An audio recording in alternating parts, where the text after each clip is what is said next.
The diagnosis is heavy, often heartbreaking. The treatment intense. But what happens after the chemo, after the radiation?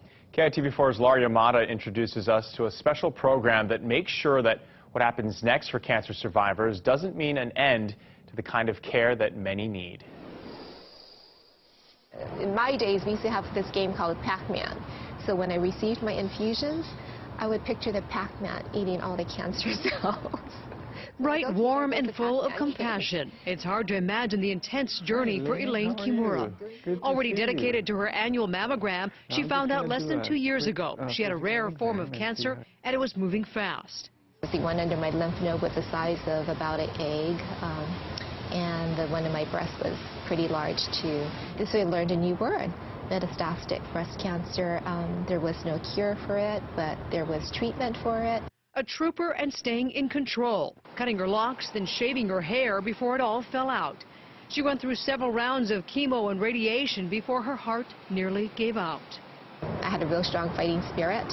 The cancer's at bay for now, but Kimura says physically and mentally she knew she still needed help.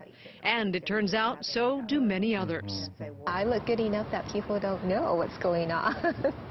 Perhaps their co-workers or colleagues may view them as like, oh, why are you being slow, but not understanding about the lingering side effects from these treatments.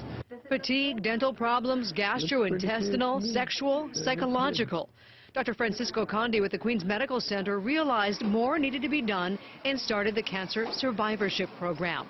Knowing cancer can mean a lifetime of challenges, big and small. Well, in the past, when patients are done with their cancer treatment, then they are say, okay, well, go home, you're okay.